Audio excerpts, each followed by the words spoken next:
Hello everyone. RSM SSB की JEN classes में आप लोगों का वेलकम है। यहाँ पे हम बात कर रहे हैं राजस्थान जूनियर इंजीनियरिंग एग्जाम की। आज क्लास 17 है और क्लास 17 से जिस सब्जेक्ट को हम स्टार्ट कर रहे हैं वो है hydrology and water resources engineering.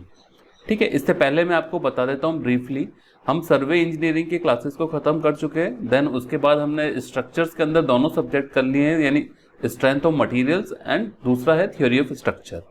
अभी यह हमारा फोर्थ सब्जेक्ट स्टार्ट हो रहा है, वो कौन सा है? Hydrology and water resources engineering. Basically ये सब्जेक्ट दो स्मॉल सब्जेक्ट्स का कॉम्बिनेशन है। एक सब्जेक्ट है हाइड्रोलॉजी, देन इरिगेशन। ठीक है, सो हम यहाँ पे बात करेंगे सबसे पहले हाइड्रोलॉजी से 3-4 क्लासेस बनाएंगे, यानी उसके इंपॉर्टेंट क्वेश्चन यहाँ पे शेयर करेंगे। देन उसके बाद इरिगेशन की करेंगे और क्लब करके जिस सब्जेक्ट का नाम है वो क्या है? Hydrology and water resources engineering. तो क्लास 17 में आज जो टॉपिक्स हम डिस्कस करने वाले हैं जिनसे रिलेटेड क्वेश्चन, वो मैं आपको बता देता हूं। देखिए, आज बिल्कुल बेसिक है। हाइड्रोलॉजी के अंदर हाइड्रोलॉजिकल साइकिल और लॉसेस सबसे ज्यादा इंपॉर्टेंट पार्ट है। ठीक है, तो जो आज का टॉपिक है वो इसी से रिलेटेड है, basics of hydrology and hydrological losses. देखिए, हाइड्रोलॉजिकल लॉसेस जो होते हैं, इन्फिल्ट्रेशन, चाहे इवेपोरेशन, ट्रांसपिरेशन, रन ऑफ, इनको हम डिटेल में बाद में अगले क्लासेस के अंदर लेंगे। लेकिन अभी मैं बेसिक से रिलेटेड जितने क्वेश्चन बन सकते हैं, यानी हाइड्रोलॉजी के इंट्रोडक्शन पार्ट से, जिसको हम बेसिकली प्रेसिपिटेशन या रेनफॉल वाला पार्ट कह सकते हैं, और दूसरा लॉसेस के बेसिक पार्ट से, उनको मैं क्लब करके इस क्लास में आज आपके सामने डिस्कस करूंगा। तो ये जो टॉपिक है, इससे रिलेटेड डिटेल सिलेबस जो आपको रेफरेंस बुक से पढ़ने हैं वो मैं आपको बता देता हूं। हाइड्रोलॉजिकल साइकिल एक टॉपिक है, then convective and orographic precipitation. Actually convective precipitation वो होता है जबकि क्लाउड्स डेंस हो जाते हैं और वो फट जाते हैं और प्रेसिपिटेशन होता है। ओरोग्राफिक वो होता है जबकि वो क्लाउड्स जाके किसी हिल या किसी इस तरह के बैरियर से टकराते हैं और बारिश करते हैं। ठीक है ना, ये टॉपिक आपको पढ़ने हैं। देन मेजरमेंट ऑफ प्रेसिपिटेशन आपको पढ़ना है, डिफरेंट तरीके हैं। ठीक है, types of rain gauges, recording and non recording, दो तरह के रेन गेजेस होते हैं। फिर इनके अंदर भी अलग कैटेगरीज है, तो उनके बारे में आपको पढ़ना है क्योंकि ऑब्जेक्टिव क्वेश्चन इससे बनते हैं। देन नॉर्मल एनुअल प्रेसिपिटेशन का क्या मतलब होता है? एक तो होता है एनुअल प्रेसिपिटेशन, एक होता है नॉर्मल एनुअल प्रेसिपिटेशन, तो ये टॉपिक आपको पढ़ना है। Then adequacy of rain gauge stations का मतलब है कि कितने रेनगेज स्टेशन एक सर्टेन एरिया में सेटिस्फैक्ट्री है। ठीक है ना, उसके रिलेटेड फॉर्मूले भी है, कोफिशिएंट वेरिएशंस वगैरह लेके वो चीज आपको पढ़नी है, उसके ऊपर न्यूमेरिकल भी आते हैं। Then calculation of missing precipitation data, अगर किसी रेनगेज स्टेशन के ऊपर डेटा लेना भूल गए हैं या मिस हो गया है या इनऑपरेटिव हो गया है वो रेनगेज स्टेशन, तो उसका एवरेज प्रेसिपिटेशन हम कैसे फाइंड आउट करते हैं, ये टॉपिक है। ठीक है, ये काफी न्यूमेरिकल टॉपिक है। Then methods to find mean precipitation, मतलब एवरेज प्रेसिपिटेशन फाइंड करने के 3-4 मेथड है। अर्थमेटिक मीन मेथड है, then Thiessen polygon method and isohyetal method है। Then use of double mass curve technique, इसी में एक टॉपिक और आता है मास फ्लो। ठीक है, then use of double mass curve technique, उसका क्या मतलब है? Then rainfall intensity and hyetograph. ठीक, देन डीएडी एक टॉपिक है, depth area duration. Similar way पे एक दूसरा टॉपिक है इंटेंसिटी ड्यूरेशन कर्व। ओके, फिर इसमें थोड़ा सा प्रोबेबिलिटी का कॉन्सेप्ट भी है, फ्रीक्वेंसी ऑफ रेनफॉल डेटा, उससे रिलेटेड क्वेश्चन भी हम यहाँ पे डिस्कस करेंगे। रिटर्न पीरियड वगैरह क्या होता है, इसकी डेफिनेशन आपको पता होनी चाहिए और इसका मतलब भी पता होना चाहिए, क्योंकि थ्योरी क्वेश्चन बन सकता है ऑब्जेक्टिव के अंदर। देन अगला टॉपिक है पीएमपी यानी प्रोबेबल मैक्सिमम प्रेसिपिटेशन, और उसके बाद जो हम पढ़ेंगे, ये तो सारा हो गया basics of hydrology. Then basics of hydrological losses, evaporation, transpiration, infiltration, interception and run off, इनके बेसिक्स के बारे में कि इनकी डेफिनेशन से रिलेटेड क्या क्या चीज है। फिर मैं रिपीट कर रहा हूं, ये 17 क्लास के अंदर सिर्फ हम इसका बेसिक पढ़ेंगे। देन 18 क्लास से हम लॉसेस के अंदर डीपली जाएंगे कि किस तरीके से और क्वेश्चन बन सकते हैं। ओके, तो आज की क्लास स्टार्ट करते हैं। आज का पहला क्वेश्चन है, India has its geographical area approximately 33 lakh square kilometre. ठीक है, 33 लाख दे रखा है इन्होंने, with an evaporation losses of 700 kilometre cube. Actually क्या, किसी भी तरह के लॉस को या रेनफॉल को आप या तो सेंटीमीटर डेप्थ में आप मेजर कर सकते हैं या वॉल्यूम के अंदर। तो वॉल्यूम यानी लीटर भी हो सकता है, सेंटीमीटर क्यूब भी हो सकता है, मीटर क्यूब भी हो सकता है और किलोमीटर क्यूब भी। तो इवोपरेशन लॉसेस को इन्होंने 700 किलोमीटर क्यूब दिया है। If annual average precipitation in India is 1200 mm, the net water available would be. Simple सी चीज ये है, इन्होंने बोला कि इंडिया का ज्योग्राफिकल एरिया बता दिया है, एवरेज प्रेसिपिटेशन बता दिया है और इवोपरेशन लॉसेस को कंसीडर किया है, और बाकी सारे लॉसेस की बात नहीं कर रहा है। तो कितना आपके पास नेट अवेलेबल वाटर बचेगा। तो नेट अवेलेबल वाटर मतलब हाइड्रोलॉजिकल साइकिल से हम देखें कि हमारे पास इतना तो रेनफॉल आ रहा है, प्रेसिपिटेशन मतलब क्या होता है, रेनफॉल, इतना रेनफॉल वॉल्यूम का आ रहा है और उसमें से इतना माइनस जा रहा है, मतलब जो भी हमारे पास वॉल्यूम आएगा, वॉल्यूम कहां से निकलेगा, जो भी आपका एरिया, एरिया कितना है 33 इंटू 10⁵ स्क्वायर किलोमीटर बोल रहा है, 10⁵ स्क्वायर किलोमीटर मल्टीप्लाई बाई जो आपका प्रेसिपिटेशन दे रखा है 1200 mm को हम मल्टीप्लाई यानी 120 सेंटीमीटर हो गया, 120 इंटू 10⁻⁵ किलोमीटर। तो यहां से हम बेसिकली क्या निकाल लेंगे, किलोमीटर क्यूब के अंदर वॉल्यूम निकाल लेंगे। तो इतना वॉल्यूम हमारे पास प्रेसिपिटेशन की फॉर्म में पूरे इंडिया के अंदर अवेलेबल होगा। लेकिन इसमें से लॉसेज हो रहे कितने, एवोपरेशन लॉसेज, तो उसको -700 हटा देंगे उसमें से, तो हमारे पास जो नेट बैलेंस बचेगा उसको बोलेंगे नेट वाटर अवेलेबल। देखिए एक चीज और बता देता हूं, इसके अंदर जो ये जो डेटा दिया है कि 33 लाख स्क्वायर किलोमीटर, ये प्रैक्टिकल डेटा है। एक्चुअली इंडिया का geographical area approximately 32.8 lakh square kilometre है, ठीक है ना, और इन्होंने 33 दिया है, तो वो एक ही बात है ऑलमोस्ट। और जो 1200 mm एवरेज प्रेसिपिटेशन दिया है ये भी प्रैक्टिकल डेटा है। एक्चुअली क्या है कि जो प्रेसिपिटेशन है वो 119 सेंटीमीटर या you can say simply 1190 mm होता है ना, ऑन एन एवरेज ये डेटा है, तो इन्होंने 1200 mm दे दिया है। तो देखते हैं, total volume of water with respect to annual average precipitation, तो 33 इंटू 10⁵ है, ये हमारे पास टोटल एरिया हो गया। देन इसको मल्टीप्लाई कर दिया हमने, जैसे मैंने यहाँ पे आपको बता दिया कि जो एवरेज प्रेसिपिटेशन से मल्टीप्लाई कर दिया, तो 3960 किलोमीटर क्यूब हमारे पास नेट वो मतलब सॉरी क्यूमुलेटिव वाटर आ गया, टोटल वाटर प्रेसिपिटेशन की फॉर्म में हमारे पास इतना आएगा, ठीक है ना। अब उसमें से लॉसेस को माइनस कर देते हैं। अब यहाँ लॉसेस जो दे रखा है वो सिर्फ एक ही लॉस दे रखा है, वो है एवोपरेशन लॉसेस, कितना है 700 किलोमीटर क्यूब, तो ये मैंने माइनस कर दिया, तो आंसर आ गया 2960 किलोमीटर क्यूब। तो ये नेट वाटर अवेलेबल होगा। Got it? आसान क्वेश्चन है, सारे डेटा दिए हुए हैं। बस आपको एक चीज हमेशा ध्यान रखनी है, चाहे हाइड्रोलॉजी इरिगेशन दोनों में से किसी भी सब्जेक्ट की बात करें, जब हम रेनफॉल की बात करते हैं तो रेनफॉल को आप सेंटीमीटर या मीटर इस लीनियर यूनिट में आप डिफाइन कर सकते हैं। इसका मतलब होता है रेनफॉल की depth, uniform depth of rainfall. Okay, आप जैसे बोलते कि एक सर्टेन कैचमेंट एरिया में एक सिटी के अंदर 5 mm बरसात हुई है, इसका मतलब पूरी सिटी में यूनिफॉर्मली 5 mm रेनफॉल की डेप्थ मेंटेन हुई है। रेनफॉल की डेप्थ मतलब सरफेस से ऊपर 5 mm, राइट।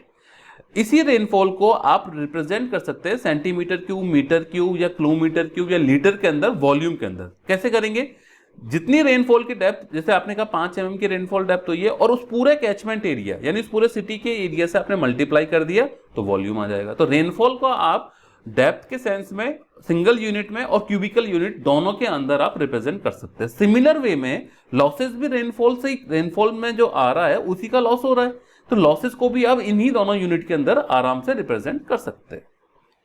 नेक्स्ट क्वेश्चन है, The rain of intensity 0.84 mm per hour is categorized as light rain, medium rain, heavy rain, none of above। देखिए इसका करेक्ट आंसर तो none of above है। Reason क्या है कि जो ये बात बोल रहे हैं 0.84 mm पर आवर, रेनफॉल इंटेंसिटी क्या होता है, एक सर्टेन टाइम के अंदर कितना बरसात हुई, यानी 2 घंटे के अंदर अगर मैं बोलता हूँ 4 सेंटीमीटर बरसात हुई है तो 4 सेंटीमीटर डिवाइडेड बाई 2 आवर यानी 2 सेंटीमीटर पर आवर की इंटेंसिटी मान लेते हैं हम, यूनिफॉर्म इंटेंसिटी। जबकि रेन का जो ड्रॉपलेट साइज है ना, अगर मानते हैं हम कि सारी रेन का जो साइज होता है स्फेरिकल, आइडियल मान लेते हैं, यूनिफॉर्म साइज होता है, रेन का जो ड्रॉपलेट साइज है वो 0.5 mm से कम है और इंटेंसिटी 1 mm पर आवर से कम है, then it is categorised as drizzle, right. Precipitation in the form of water droplet of size less than 0.5 mm and intensity less than 1 mm per hour is called drizzle, है ना, drizzling, बिल्कुल बहुत light rain. तो हमारे पास none of above आ गया क्योंकि drizzle option नहीं है। अब यहाँ पे 3 ऑप्शन दे रखा है हमको, लाइट रेनफॉल, ठीक है, दूसरा दे रखा है मीडियम रेनफॉल, तीसरा दे रखा है हमको हैवी रेनफॉल। लाइट रेनफॉल हम तब बोलते हैं जबकि इंटेंसिटी 1 सेंटीमीटर पर आवर से कम है। मीडियम तब बोलते हैं हम इंटेंसिटी 1 से, लाइट बोलते हैं 1 से 2.5 के बीच में। ओके, मीडियम रेनफॉल 1 से कम है उसको हम ड्रिजल बोलेंगे। मीडियम कब बोलते हैं हम, जबकि इंटेंसिटी 2.5 से 7.5 के बीच में, 7.5 mm पर आवर, ठीक है ना। और हाई रेन कब बोलते हैं, जबकि intensity greater than to 7.5 mm पर आवर है, तो ठीक है ना। तो ये तीनों कैटेगरी यहाँ डिफाइन नहीं हो सकती क्योंकि जो इंटेंसिटी है वो 1 mm/h से भी कम है, इट इज कॉल्ड ड्रिजल। अगला क्वेश्चन है question 3, rainfall in a catchment is a function of time and represented as P equal to 9t³ + 5t²। ठीक है ना, यहाँ पे P जो है प्रेसिपिटेशन है और T जो टाइम है वो आवर्स में, और P रेनफॉल यानी प्रेसिपिटेशन है mm के अंदर। Intensity of rainfall in the catchment for 1.5 hours storm would be. एक चीज हमेशा आती है हाइड्रोलॉजी के अंदर, 2 आवर्स का स्टॉर्म है, 4 आवर का स्टॉर्म है। स्टॉर्म का मतलब सिंपली नथिंग एल्स कि 2 घंटे बरसात हो रही है, 4 घंटे बरसात हो रही है। ओके, तो उसको जो टेक्निकल टर्म है वो स्टॉर्म है, बाकी सिंपल मीनिंग ये है कि 4 घंटे की बरसात है। अब यहाँ पे दिया इन्होंने प्रेसिपिटेशन दे दिया है, सिंस कि हमको पता है कि जो इंटेंसिटी होती है वो प्रेसिपिटेशन अपॉन टाइम होता है, क्योंकि हम किस में रिप्रेजेंट करते हैं, सेंटीमीटर/आवर या mm/आवर में, तो dp अपॉन dt करते हैं, यानी हम इसका सिंपली डिफरेंशिएशन कर देते हैं। तो 9t³ + 5t² हमको दे रखा है प्रेसिपिटेशन, इसका डिफरेंशिएशन कर दिया हमने इंटेंसिटी के लिए, तो 27t² + 10t आ गया। अब 1.5 आवर के अंदर कितना होगा, तो t की जगह 1.5 आवर रख दिया हमने, तो ये आया 75.75 mm/h या फिर 7.6 लगभग हो गया 7.6 cm/h आएगा। ठीक है, इंटेंसिटी की बात कर रहे हैं, हाँ यहाँ पे सारे पर आर आएगा, है ना, पर क्योंकि इंटेंसिटी की बात हो रही है यहाँ पे, तो करेक्ट ऑप्शन आ गया हमारे पास A option. Okay, intensity always rainfall upon time होगा। ठीक है, नेक्स्ट क्वेश्चन पे मूव करते हैं, ए ऑप्शन आ गया इसका। ओके, अगला क्वेश्चन है question 4, which of the following non recording type of rain gauge measurement system has collection diameter of 127 mm? Radar system, float type rain gauge, Symons rain gauge, weighing bucket type. जैसे weighing bucket type है, ये recording type rain gauge है, हम इसकी बात नहीं कर सकते। राडार सिस्टम है, ये रिकॉर्डिंग टाइप है। फ्लोट टाइप है, ये रिकॉर्डिंग टाइप है। ठीक है, सिमंस रेन गेज ही है जो कि नॉन रिकॉर्डिंग टाइप है, और सिमंस रेन गेज के अंदर जो फनल का डायमीटर होता है वो 12.7 सेंटीमीटर या 127 mm होता है। ठीक है, Symons rain gauge is a universal rain gauge of non recording type used in India. It consists of cylindrical glass bottle in that we have put a funnel. Okay, और funnel में तो एक जैसे आपने देखिए नॉर्मल जिसको हम keep बोलते हैं, तो फनल में एक जो होता है वो शार्प एज होता है जिसमें पाइप टाइप का होता है, और दूसरा होता है वो बड़ा डायमीटर का होता है। तो जो बड़ा डायमीटर का फनल का टॉप, वो टॉप के ऊपर रहता है, मतलब वो बोतल में हम इस तरीके से प्लेस करते हैं कि वो टॉप पे रहे और उसके अंदर रेनफॉल आपका कलेक्ट होगा। तो जो फनल का बड़ा डायमीटर है जिसको हम कलेक्टिंग डायमीटर बोलते हैं, उसका 12.7 सेंटीमीटर डाया होता है। ओके, और सिमंस रेन गेज जो मेजर करता है रेनफॉल 100 mm से 175 mm रेनफॉल को एक बार में मेजर कर लेता है। ठीक है, यानी उसकी कैपेसिटी है उस बॉटल की। नेक्स्ट है question 5, in a particular year the average rainfall for catchment A is 44 centimetre and for catchment B is 66 centimetre. ठीक है, दोनों का आपको एवरेज रेनफॉल दे दिया है। If annual average rainfall over the country is 110 centimeter, then which of the following statement is true? देखिए, सबसे पहले मैं आप यहाँ पे दो चीजों की बात की गई है दोनों कैचमेंट के लिए, वेटनेस इंडेक्स है, दूसरा रेनफॉल डेफिशिएंसी। दो वर्ड है, वेटनेस इंडेक्स एंड रेनफॉल डेफिशिएंसी। तो पहले हम समझ लेते हैं, ए कैचमेंट की बात कर रहा है। ए कैचमेंट में 44 सेंटीमीटर की बरसात हो रही है, बट पूरे इंडिया में कितनी हो रही है, एवरेज 110 सेंटीमीटर की हो रही है। मतलब आप ये समझ लीजिए कि जैसे पूरे इंडिया में एवरेज जो रेनफॉल हो रहा है वो 110 सेंटीमीटर है। ठीक है ना, या एनुअल एवरेज रेनफॉल मान लो। और एक पर्टिकुलर सिटी है, जैसे एक लखनऊ एक सिटी है, उसमें 44 सेंटीमीटर की बरसात हुई है। तो पूरे इंडिया के कंपेरिजन के अंदर लखनऊ के अंदर कितनी हुई, 44/110 × 100, यानी 40% रेनफॉल हुआ। पूरे इंडिया में जितना एवरेज रेनफॉल हुआ उसका 40% लखनऊ में हुआ है सिर्फ। तो लखनऊ का वेटनेस इंडेक्स कितना हो गया, क्योंकि उसी कैचमेंट की हम बात करेंगे 40%। इसका मतलब लखनऊ के अंदर बरसात की कमी कितनी हो गई, पूरे इंडिया के कंपैरिजन में 60% की कमी हो गई। यानी रेनफॉल डेफिशिएंसी कितनी हो गई, 100 - 40 यानी 60%।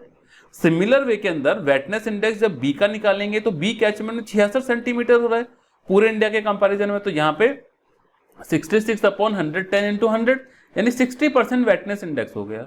तो रेनफॉल डेफिशिएंसी कितनी होगी इंडिया के कंपैरिजन में, 100 - 60 यानी 40%।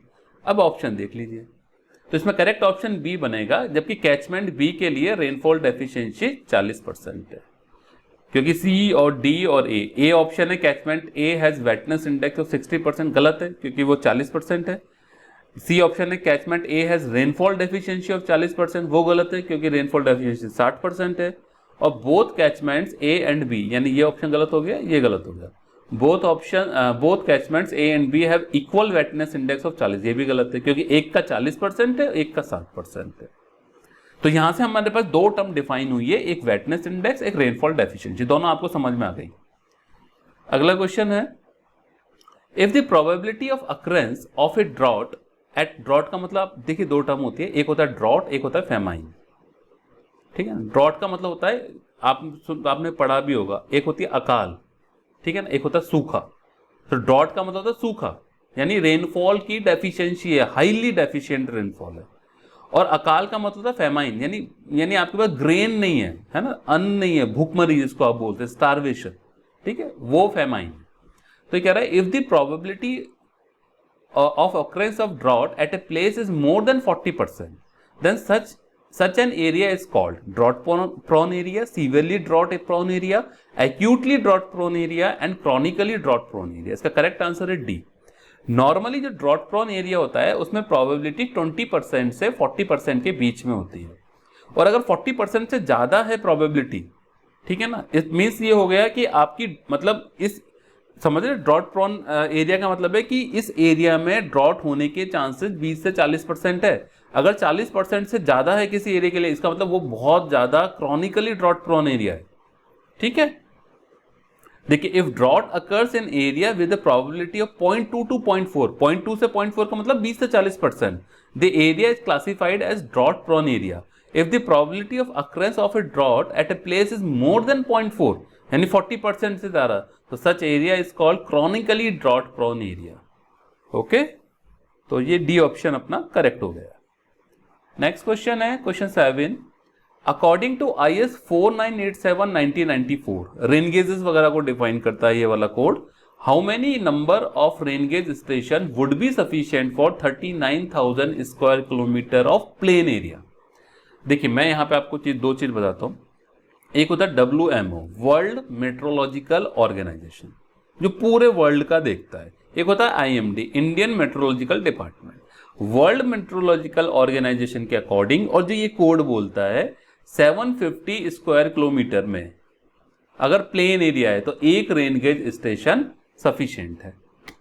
ठीक है ना, और IMD क्या बोलता है, यही 520 स्क्वायर किलोमीटर के अंदर एक रेन गेज स्टेशन सफिशिएंट है फॉर प्लेन एरियाज, यानी फ्लैट एरियाज की बात कर रहे हैं। तो जब हम इस कोड का हवाला दे रहे हैं, तो नहीं दे रहे होते तो हम 520 स्क्वायर किलोमीटर लेके चलते हैं, लेकिन जब हम इस कोड का हवाला दे रहे हैं तो हम एक रेन गेज स्टेशन को कितने एरिया में सफिशिएंट मानेंगे, 750।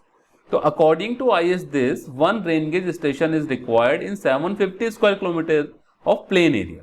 अगर यही हिली एरिया है या माउंटेन एरिया है तो डिफरेंट हो जाएगा डेटा। यहां मैं प्लेन एरिया की बात कर रहा हूं। WMO जो कि इस कोड में दिया हुआ है उसके अकॉर्डिंग 750 किलोमीटर स्क्वायर में एक रेन गेज स्टेशन सफिशिएंट है, और IMD के अकॉर्डिंग 520 स्क्वायर किलोमीटर में एक रेन गेज स्टेशन सफिशिएंट है। ऑप्शन में आपको दोनों आंसर दे रखे होंगे दोनों के हिसाब से।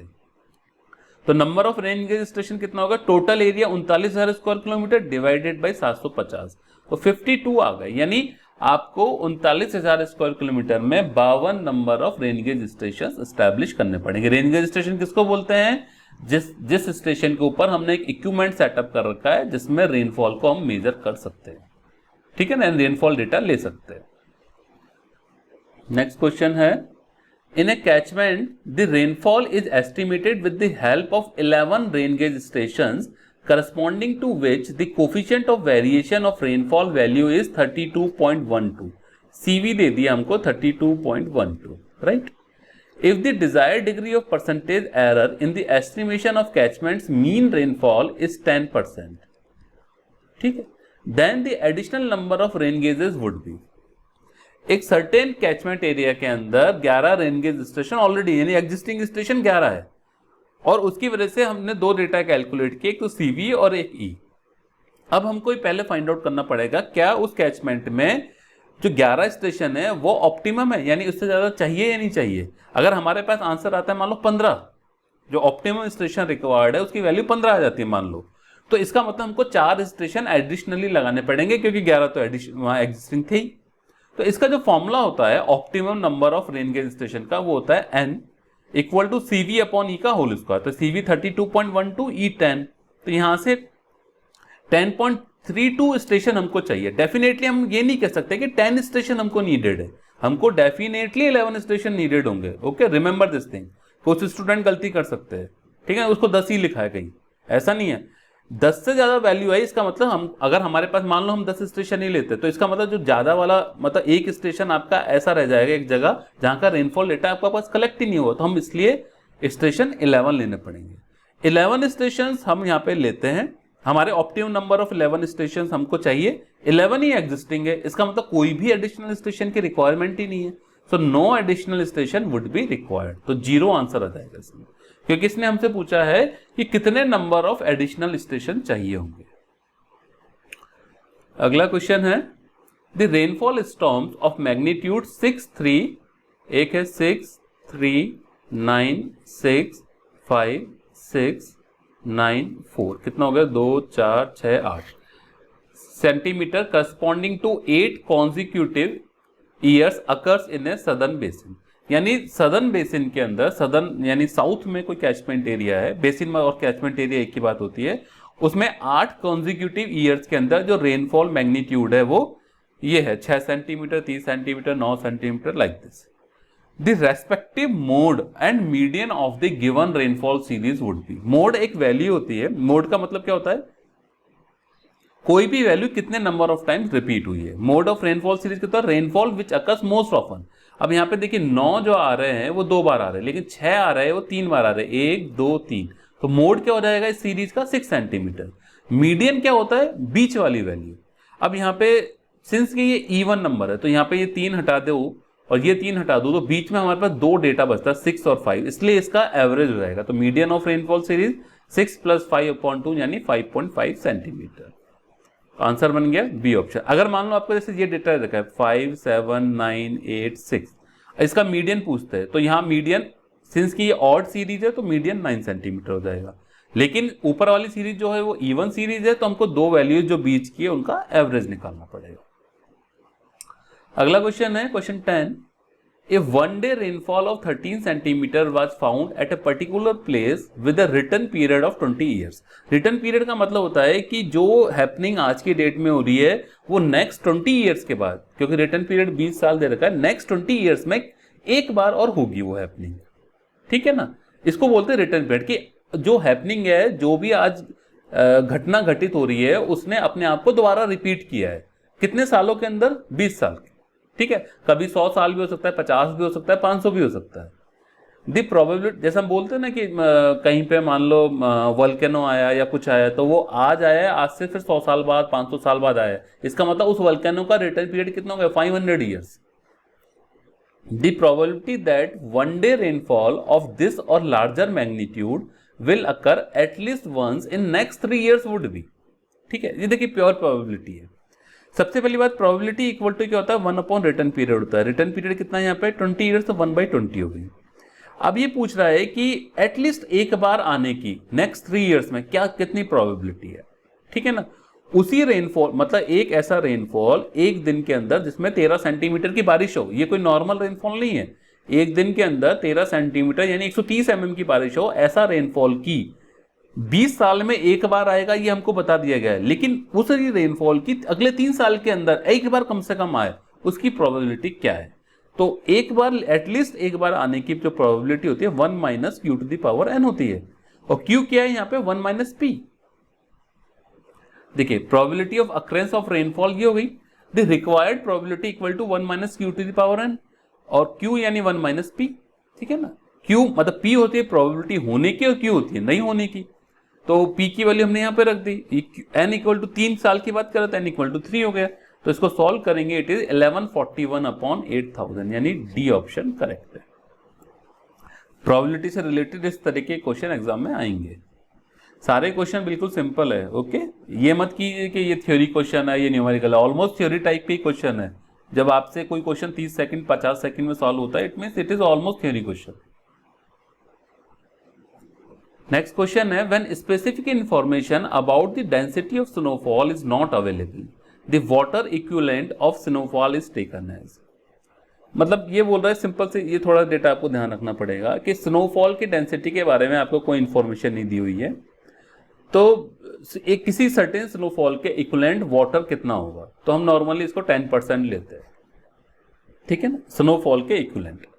इसमें एक चीज मैं आपको बता देता हूं, इसलिए मैंने नोट डाल के लिखी है, द स्नो वाटर इक्विवेलेंट यानी SWE describe the amount of liquid water in this snow pack that would be formed if it were completely melted. मतलब एक स्नो पैक है, यानी एक आप ऐसा समझ लीजिए एक स्नो है, एक स्नो का पीस है, ठीक है ना, तो वो लिक्विड वाटर के अंदर कितना कन्वर्ट होगा, इट इज 10%। अगर वो पूरी की पूरी मेल्ट हो जाती है तो वो इक्विवेलेंट टू 10% होगा, ये मैंने यहाँ पे बताया है, ठीक है ना। और इसी टर्म को हम क्या बोलते हैं, स्नो वाटर इक्विवेलेंट।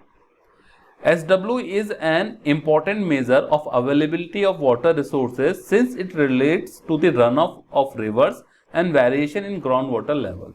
एक्चुअली क्या होता है कि जो हम बोलते हैं कि रिवर है, रिवर क्या है, नेचुरल है, ठीक है, बट नेचुरल रिवर आई कहां से, वो आई है स्नो से। स्नो जब मेल्ट होती है तो रिवर बनती है, या यू कैन से रिवर के अंदर फ्लो बढ़ता है, ठीक है ना। और वही रिवर का पानी क्या होता है कि ग्राउंड वाटर को रिचार्ज करता है, तो ग्राउंड वाटर टेबल जो है या you can say ground water level है, उसी स्नो जो मेल्ट हुई है उसकी वजह से मेंटेन हो रहा है।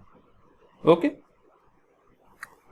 अगला क्वेश्चन है question 12, double mass curve is a curve plotted between. देखिए, एक होता है फ्लो मास कर्व, उसके ऊपर भी क्वेश्चन है, एक होता है double mass curve. Double mass curve क्या होता है, बेसिकली कंसिस्टेंसी चेक करने के लिए होता है। Double mass curve is used to check the consistency of many kind of hydrologic data, ठीक है ना। कैसे करते हैं हम, इसमें एक्स एक्सिस और वाई एक्सिस दोनों के ऊपर एक्यूमुलेटेड रेनफॉल लेते हैं। एक के ऊपर हम क्या लेते हैं, accumulated annual rainfall at station X, right, एक सर्टेन स्टेशन एक्स के ऊपर कितना है, और दूसरे के ऊपर क्या लेते हैं कि उस एक्स स्टेशन के नियर बाई जितने भी स्टेशन है 10, 12, 15, उनका एवरेज यानी mean of accumulated annual rainfall at nearby station. और फिर हम कर्व ड्रॉ करते हैं और उस कर्व से हम देखते हैं कि कहां इनकंसिस्टेंसी आ रही है, ठीक है ना, कहां जो कर्व एकदम जो स्ट्रेट जा रहा था वो स्ट्रेट जाने की बजाय वो कर्व ऐसे जाके ऐसे हो गया है, ठीक है ना। ये जो पॉइंट है दिस इज इनकंसिस्टेंट पॉइंट, और उसके पीछे लॉजिक क्या है,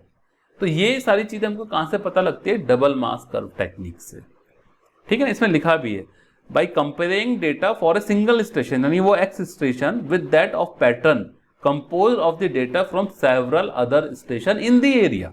सेम ही एरिया, यानी वो जो एक्स स्टेशन है जिसके ऊपर हमको इनकंसिस्टेंसी चेक करनी है, उसी के नियर बाई जितने भी रेन गेज स्टेशन है उनके ऊपर मीन लेते हैं, उसका एक्यूमुलेटेड कर्व बनाते हैं, और इसको एक्स के ऊपर जो एक्यूमुलेटेड कर्व बना है उससे कंपेयर करते हैं, और अगर इनकंसिस्टेंट पॉइंट है तो उसको हम फाइंड आउट करते हैं। इनकंसिस्टेंट का मतलब होता है सडन चेंज कहां हो रहे हैं, ठीक है। नेक्स्ट क्वेश्चन है, a line joining two geographical points having the same precipitation index is known as isochrones. Isochrone वो होता है जो सेम टाइम, सेम मतलब कैचमेंट एरिया में जो टाइम स्पेंड होता है, यानी वाटर ड्रॉपलेट को एक सर्टेन, जैसे सपोज ये कैचमेंट एरिया है, ठीक है ना, ये एक रिवर ड्रेन कर रही है बीच में से, एक वाटर ड्रॉपलेट ये, इसको पहुंचने में यहाँ पे जितना टाइम लगा, फिर इसको पहुंचने में जितना टाइम लगा, ये दोनों टाइम सेम है, तो इन दोनों को मिलाने वाली लाइन को हम बोलते हैं आइसोक्रोन। आइसोबार जो है बेसिकली सॉइल की एक टर्म है, जहां पे हम प्रेशर बल्ब जिसको बोल सकते हैं, जहां पे ईच एंड एवरी पॉइंट का जो वर्टिकल स्ट्रेस है वो इक्वल है, ऐसी लाइन को मिलाने वाले या ऐसी कर्व को हम क्या बोलते हैं, आइसोबार बोलते हैं। करेक्ट आंसर है यहाँ पे आइसोप्लूवियल्स, यानी सी ऑप्शन, ठीक है। The next question, the maximum average depth of rainfall for a given storm with the increase in catchment area. Normally तो हम जैसे बोलेंगे कि जैसे जैसे कैचमेंट एरिया इंक्रीज हो रहा है, यानी हम कैचमेंट एरिया मूव करते जा रहे हैं, तो जो डेप्थ है वो बेसिकली डिक्रीज होती जा रही है, ठीक है ना, क्योंकि जहां पे रेनफॉल ज्यादा हो रहा है जिस पॉइंट के ऊपर, वहां पे डेप्थ ज्यादा होगी, फिर उसके बाद पानी बह के जाएगा, तो रन ऑफ की जो डेप्थ है वो कम होती जाएगी, तो डिक्रीजेज आंसर वैसे तो करेक्ट है, बट इस चीज को हम डीएडी से समझते हैं, यानी डेप्थ एरिया ड्यूरेशन कर्व। देखिए ये डीएडी कर्व है, ये कर्व है between maximum average depth versus area, area मतलब कैचमेंट एरिया। अगर जैसे ये बोल रहा है कि सर्टेन स्टॉर्म की बात कर रहा है, यानी मैं जैसे 18 आवर्स का मतलब है जो स्टॉर्म है 18 घंटे तक बारिश आई है, 12 आवर मतलब 12 घंटे तक बारिश आई है। अगर मैं इस सर्टेन पॉइंट की बात करता हूँ तो यहाँ पे इसी आर के लिए मैं अब जैसे जैसे एरिया कैचमेंट का इंक्रीज होता जाएगा, यानी इस तरफ मूव करता जाऊंगा जैसे जैसे, तो जो आपका रेनफॉल है वो कम होता जाएगा, राइट, कम होता जा रहा है, ठीक है ना। तो rainfall decreases, always decreases. From the DAD depth area distribution curve, the maximum depth for a given storm decreases with the catchment area. Further, अगर मैं कैचमेंट एरिया को कांस्टेंट कर दूं, मैं कह रहा हूं नहीं कैचमेंट एरिया ये है, तो जैसे जैसे स्टॉर्म का ड्यूरेशन बढ़ेगा, 1 आर्म के लिए यहाँ पे 1 आवर के लिए जो है रेनफॉल डेप्थ ये है, फिर 6 आवर के लिए बढ़ गई, 12 आवर के लिए बढ़ गई, 18 आवर के लिए बढ़ गई। तो जैसे जैसे the maximum depth increases with the storm duration, कब, जबकि कैचमेंट एरिया को मैं कांस्टेंट लेके चल रहा हूँ, ठीक है। तो इसमें आंसर तो डिक्रीजेस हो जाएगा। नेक्स्ट क्वेश्चन है, a flow mass curve is an integral curve of hydrograph. Hydrograph जो होता है वो होता है rainfall intensity versus time curve, ठीक है ना, और हाइड्रोग्राफ होता है डिस्चार्ज वर्सेस टाइम, ठीक। Flow mass curve is a curve between, flow mass curve की बात कर रहा हूं, accumulated precipitation versus time in chronological order, और hydrograph is a curve between discharge versus time elapsed. So flow mass curve equal to क्या होगा, integration of hydrograph, क्योंकि जो फ्लो मास कर्व है वो बेसिकली क्या है, एक्यूमुलेटेड यानी वॉल्यूम वर्सेस टाइम है, और ये Q वर्सेस dt है। तो बेसिकली हम जो हाइड्रोग्राफ का इंटीग्रेशन करेंगे यानी पूरा एरिया निकालेंगे, तो मीटर क्यूब पर सेकेंड में आपका क्या है, डिस्चार्ज है, मल्टीप्लाई टाइम किया, तो हमारे पास क्या आ गया, वॉल्यूम आ गया। इसका मतलब हाइड्रोग्राफ का वो इंटीग्रेशन हो गया। जो भी आपका मास कर्व है या फ्लो मास कर्व है वो हाइड्रोग्राफ का इंटीग्रेशन होता है, या दूसरी सेंस में आप बोल सकते हैं dv upon dt equal to Q, ठीक है। नेक्स्ट क्वेश्चन है, which of the following is a correct probability relationship H per वेबल। ये आपको 4 रिलेशनशिप दे रखा है, P equal to m upon n, m plus 1 upon n, like this. P probability है, m जो है आपकी सीरीज है उसमें नंबर है, series number, n number of years of record है।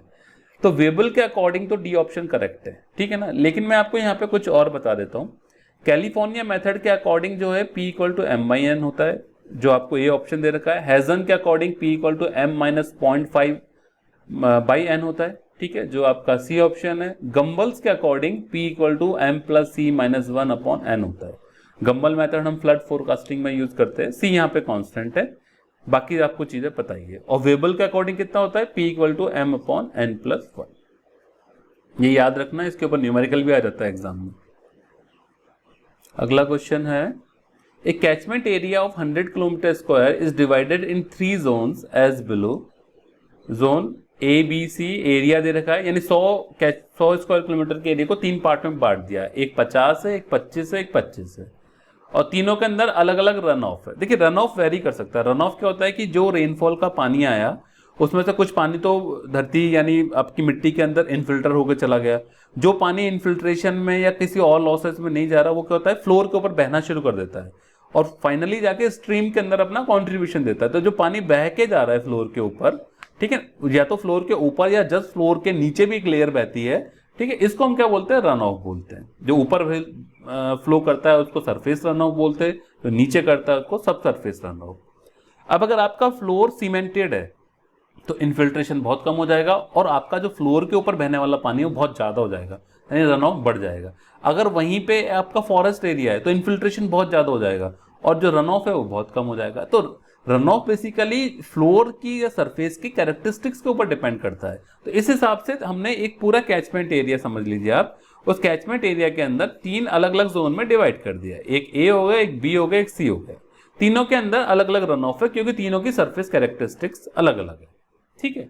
तो इन्होंने पूछा है कि annual run of, the annual run of from the catchment is what, ठीक है ना। एनुअल एवरेज है actually, the annual average run of, average समझ लो आप, कितना होगा, ठीक है। सो एनुअल रन ऑफ कितना होगा, annual average run of 50 into 30 plus 25 into 20, इनको मल्टीप्लाई कर दो, divided by total catchment area, यानी 50 प्लस 25 प्लस 25 यानी 100, तो 22.5 सेंटीमीटर, ये ऑप्शन आ गया। ओके, अगर मैं आपको बोलता हूं कि इसी के अंदर आपका पास जो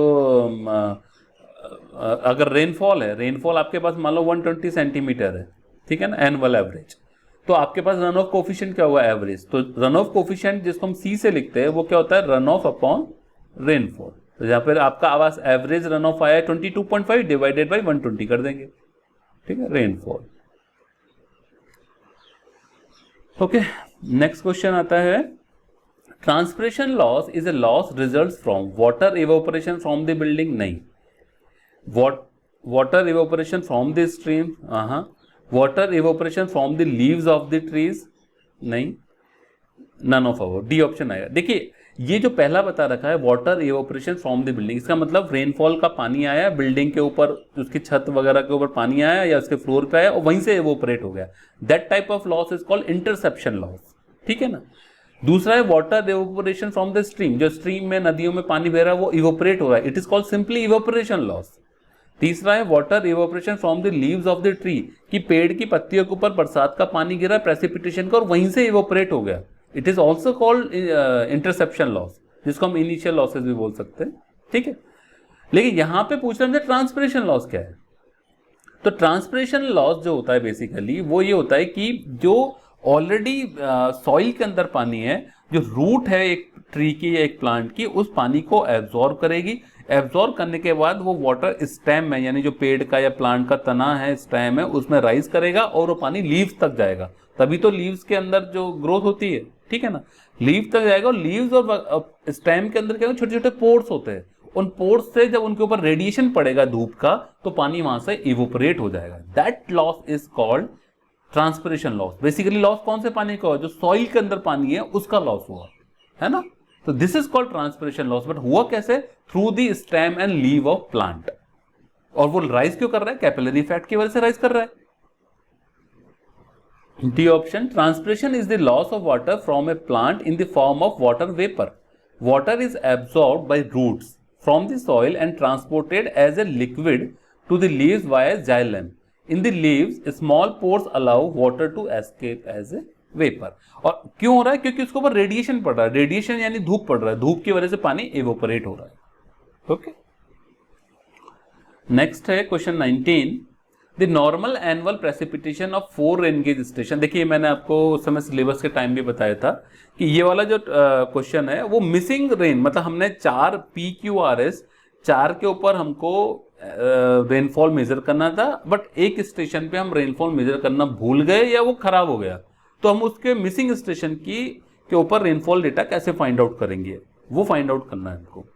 तो कह रहे हैं normal annual precipitation of 4 rain gauge station P, Q, R and S are respectively 90, 100, 120 and 150 during a particular storm. The precipitation recorded by stations P, Q and S, R की बात नहीं कर रहा, 6, 10 and 12.5 centimetre respectively. What would be the precipitation at station R?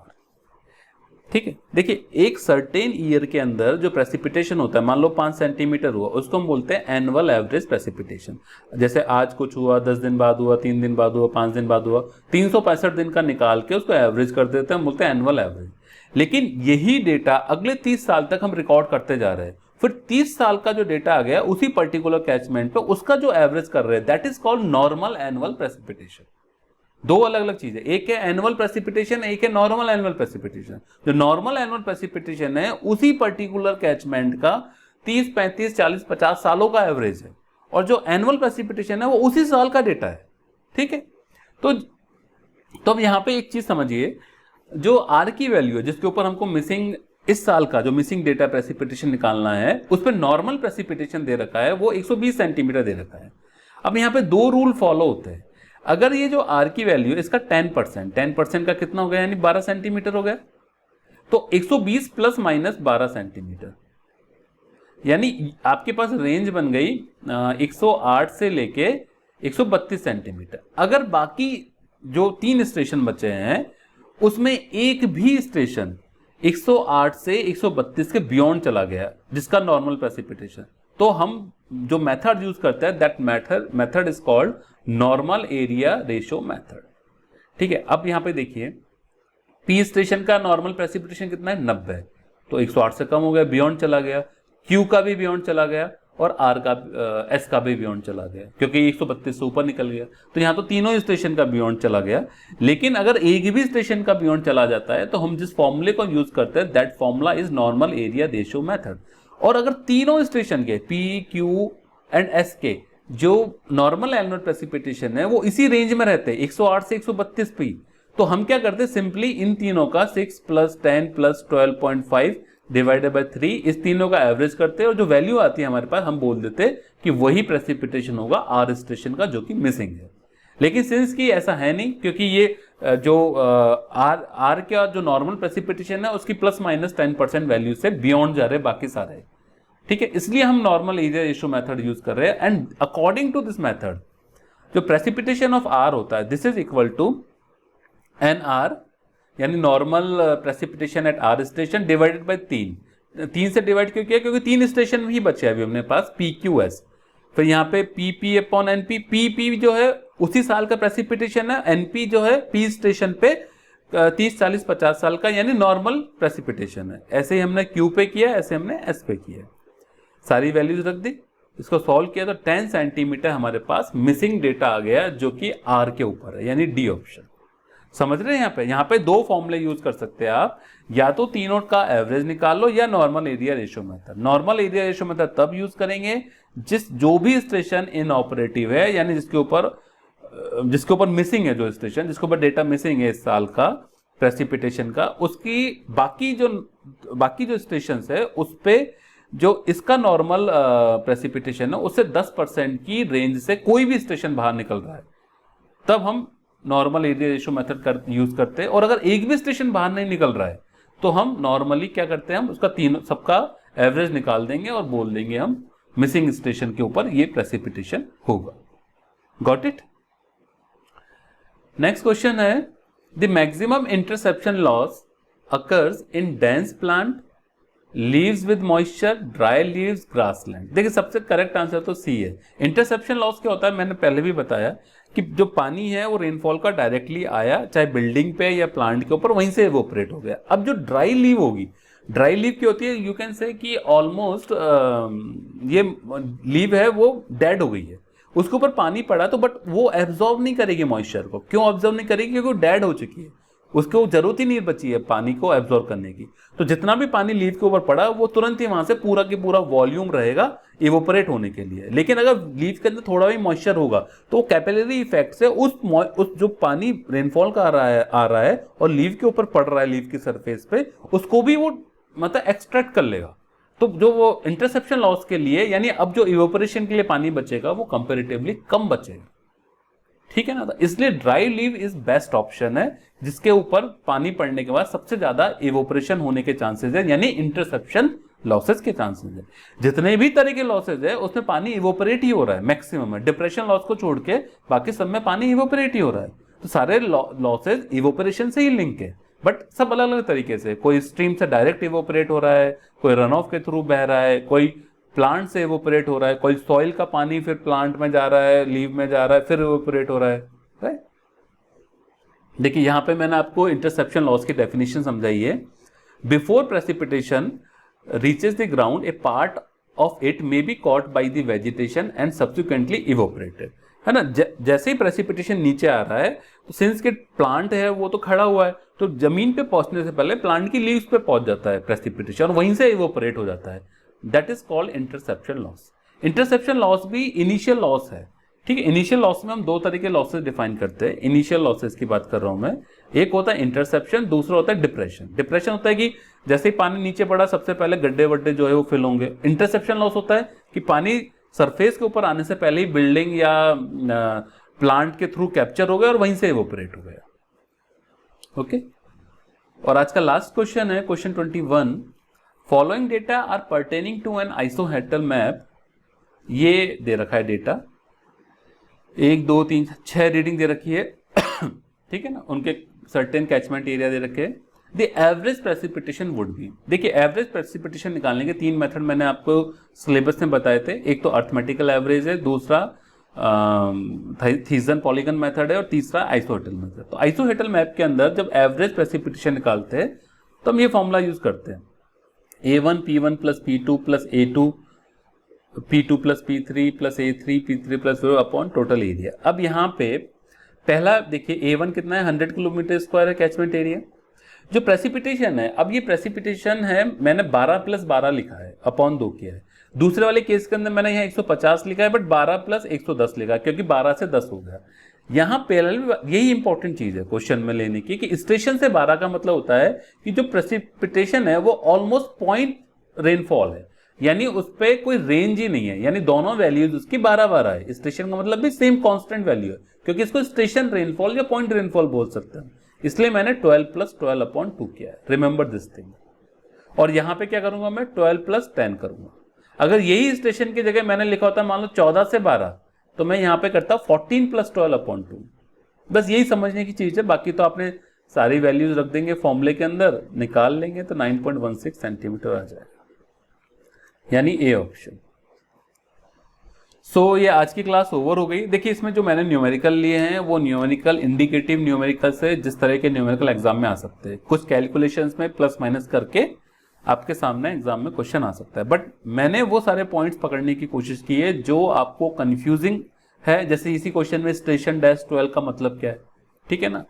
इसमें station के अगर 14 होता तो आप आराम से कर देते हैं, इसलिए मैंने वो सारी चीजें पकड़ने की कोशिश की है जहां से आपको कंफ्यूजन क्रिएट होता है और जो कंफ्यूजन दूर होना चाहिए, ठीक है।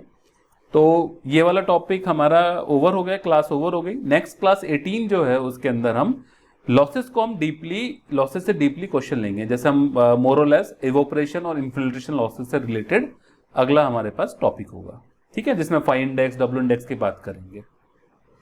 सो इसको ओवर करते हैं। Okay fine.